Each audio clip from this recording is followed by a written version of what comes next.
Today we're doing a very special, different campground review because we're doing the campground review from inside the RV. Yes, we are inside the RV. We are not staying at this particular military campground. We are passing through.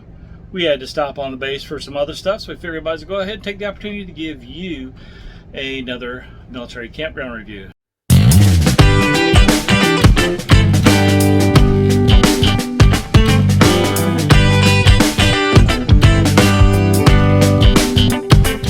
And if you're not a subscriber to our channel already, please consider hitting that subscribe button down below and ringing that notification bell so you'll know when we put out new content. And when you do that, it helps us grow the channel and helps us raise money to support local veterans charities. So, where are we at? We are at SEYMOUR Johnson Air Force Base in Goldsboro, North Carolina. We're going to go take a look at their military campground, or FAMCamp. Currently, our exact location is we are behind the base theater, right across from wing headquarters. We've already been on base. You'll come in through the commercial gate and you'll come on here and we're going to check out this FAM camp. And we have a lot to say about this FAM camp. So while we're not staying here this time, we have stayed here a few times in the past. So let's go check it out. You come on base through the commercial gate. You won't be coming through this way. We're actually real close to the commissary and exchange. Very small commissary and exchange as well. Your access from the commercial gate to get to the campground is going to be pretty easy compared to what we're doing.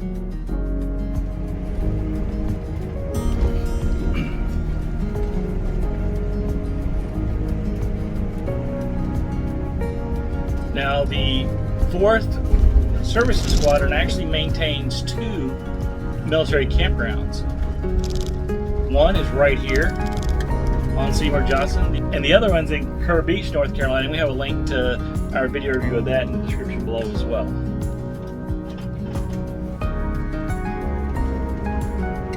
And for those of you who may be asking, why are you only seeing Michael in this video? Where's Shelly and Talon? Well, they're over there. Shelly's not feeling well. Talon's on the floor. So we're just using this camera right here so it works better for everybody. And now we're going to come check out this campground. This is the first campground review we've ever done, driving the RV at the same time. So, welcome to history in the making, folks.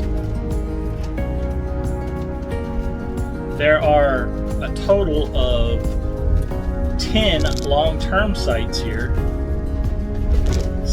up to 6 months. I don't know what long-term is considered for minimum, but it starts at 6 months.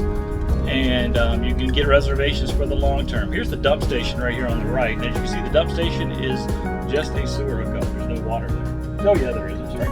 Water way over there in the woods. So these are all long term up front. And again, 6 months maximum stay. It's $25 a night here, unless you're doing the long term. And then it's $26. Yes, it's $1 more to stay here long term, which is weird. Another weird thing about a lot of these campsites, if not all of them, is the water is on the wrong side. So all of your electric and sewer are on one side and water's on the other. Not all these sites, like these right here. I like these type of sites, these pull-arounds I call them. I don't know what the right name is. They have all the connections on the correct side, on the driver's side, but some of the long terms have the water connection on the passenger side. So make sure you have plenty of water hose just in case.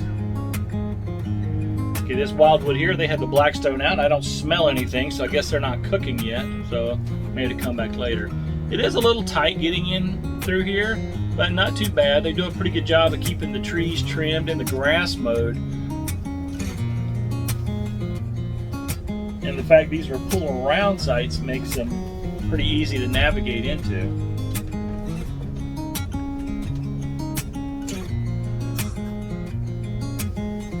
And all these pull-around sites, those are your short-term stays, up to 2 weeks.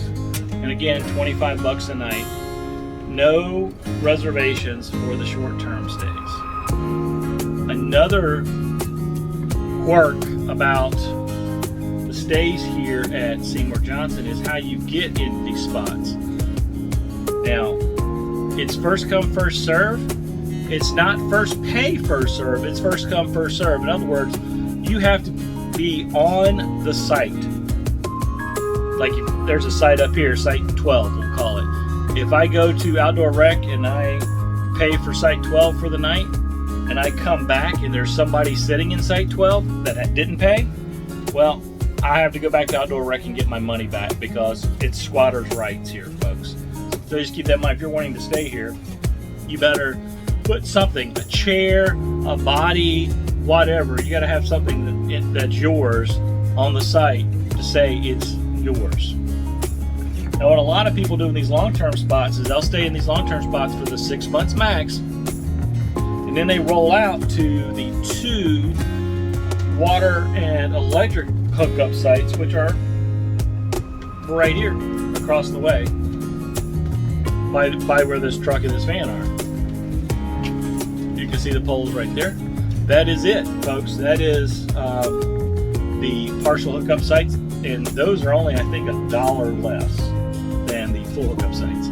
So the prices here aren't the greatest at all, and of course the location, Goldsboro's kind of out in the middle of nowhere between 995 and the beach. So if you're on your way to the beach, this is a good stop off. Probably not a good spot to spend a long term. And there's our famcamps sanitary dump site. That's what it's called. It's sanitary. That's a good thing.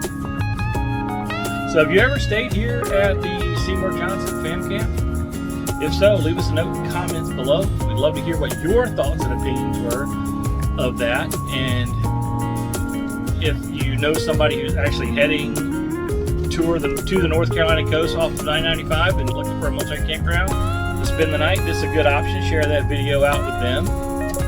If you have any questions about this campground, please drop us a note in the comments and we'll do our best to get those answered. Yeah, so thank you guys so much for watching this video. It's super quick because this is super small. Again, I'm not a fan of the reservation system here at all, the way it works. So that's one reason why we have rarely stayed here. We only stayed here when we actually lived close and I had stuff to do at Seymour Johnson. But it's a nice little base. You will enjoy your time here if you're able to stay. But to get in and out, especially through the commercial gate, is kind of off the beaten path. So it's quite a big detour if you are just hoping there's a spot open. So your best bet is to call Outdoor Rec. They will let you know of any potential spots opening or if they have any current openings, but again, they don't guarantee that these spots will be there when you show up.